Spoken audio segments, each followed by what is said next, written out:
সংবাদ মাধ্যম থেকে আমরা দেখেছি যে সংবাদ মাধ্যম বা অন্যান্য মিডিয়া এটাও মানতে হবে যে ওনারাও গণতন্ত্রের একটা অনেক বড় স্তম্ভ। এই 17 বছর আমাদের লড়াইটা ছিল গণতন্ত্রকে পুনঃপ্রতিষ্ঠা করা, যেটা নামে মাত্র গণতন্ত্র ছিল। বাট আমরা জানতাম যে একটা ফেসবুক স্ট্যাটাস দেওয়ার পরেও অনেকের অনেকবারই 10 বার চিন্তা করতে হতো স্ট্যাটাসকে আমি রাখবো কি রাখবো না।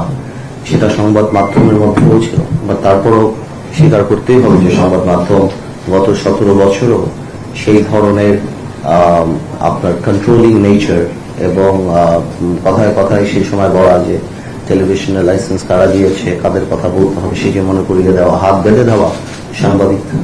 তার মধ্যে থেকেও আমরা যতগুলি খবর পেয়েছি, আমরা যা যা খবর পেয়েছি সরকারের বা সবকিছু যে এটা ওয়েদে ফেইল্ড ওই সময় আর কি, বা যে অ্যাট্রসিটি বা যে অত্যাচার বা যেভাবে গণতন্ত্রের মুখ বন্ধ করা হয়েছিল, অন্যান্য যা যাই আছেন সংবাদ মাধ্যমের মাধ্যমে কিন্তু আমরা জানতে পেরেছি।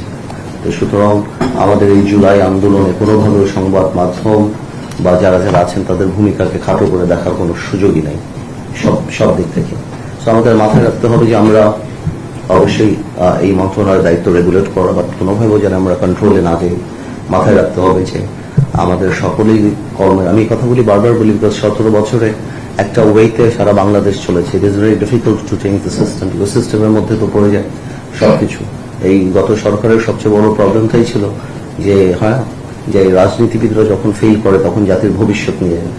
তো 17 বছরে আমরা এটা এখন রিয়েলাইজ করি সরকার এসেছে। 17 বছরে জুডিশিয়ারি থেকে আরম্ভ করে, পলিটিক্স থেকে আরম্ভ করে, স্ট্যাচুটরি বডি পার্লামেন্ট থেকে আরম্ভ করে প্রত্যেকটা ডিপার্টমেন্টকে এমনভাবে নৈতিক অবক্ষয় বা এমনভাবে কর্মপরিকল্পনা বা এমনভাবে করা হয়েছে যেটা সময় লাগবে, এটা আমিও বিশ্বাস করি, আমিও রিয়েলাইজ করি।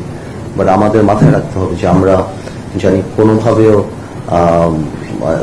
সেই দিকে পা না দেয়, এবং আমাদের রেগুলেটরি বডি এবং তাদের সাথে সেই সম্পর্ক করে, এবং আমাদের জিনিসগুলি, আমাদের ইচ্ছা, আমাদের যে একটা বাংলাদেশকে একটা নতুন দিকে নিয়ে যাওয়ার যে স্বপ্ন, সেই জিনিসটা, এবং সবচেয়ে বড় কথা যে ড্যামেজগুলি হয়েছে সেগুলি রিপেয়ার করা এবং নিউ সিস্টেম ডেভেলপ করা, সেই জিনিসগুলি থেকে আমাদের কনসেন্ট্রেট করতে হবে। Is very important. At the same time social values, আমাদের মুক্তিযুদ্ধের চেতনা থেকে আরম্ভ করে সবকিছুকে আমাদের আপলিফ্ট করতে হবে।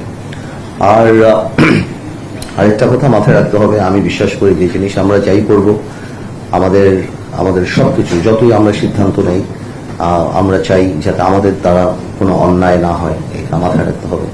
যখনই আমি বিশ্বাস করি পার্সোনালি লেভেলে যে যখনই আপনি ভালো কিছু করতে চাবেন, আল্লাহর একটা রহমত আপনার উপরে থাকবে। আপনি যদি if your intention is good, তাহলে একটা ডিভাইন ব্লেসিং আল্লাহ তাআলা দিয়ে দেয়। সেটাই মাথায় রাখবো আমরা, যাতে আমরা আগামীতে ঠিক করে কাজ করি, সবাই মিলে ভালোভাবে। It's a team work. আপনারা যেখানে বসে আছেন, আমার চেয়ে অনেক বেশি এক্সপার্টিজ আপনাদের। আমি হয়তো রাজনীতিতে অনেক বেশি বা অনেক অভিজ্ঞ না বলে বলবো যে অনেক সময় আমি করেছি, বাট এই জায়গাগুলিতে আপনারা আমাদের চেয়ে কিভাবে পরিচালনা করা হয়, ব্যুরোক্রেটিক কাজগুলি, আপনারা আমাদের চেয়ে অনেক বেশি এক্সপার্ট। কারণ আমাদের কাজটা হলো to mitigate the harshness, sometimes bureaucratic সিদ্ধান্ত, এবং জনগণের কাছে এটাকে পৌঁছে দেওয়া, এবং জনগণকে আপলিফ্ট করা, তাদের ইন্টারেস্ট প্রোটেক্ট করা, এবং তাদের জানার একটা রাইট আছে যে আমরা কি করছি, ওনারা আমাদেরকে ভোট দিয়েছে, এবং সেটাকেই জনগণের কাছে পৌঁছে দেওয়া। ঠিক আছে, আজকে আর বেশি কিছু বলবো না। আপনারা দোয়া করবেন, ইনশাল্লাহ আমরা সব একসাথে কাজ করবো সামনের দিকে, এবং একটা সুন্দর বাংলাদেশ বলবো ইনশাআল্লাহ।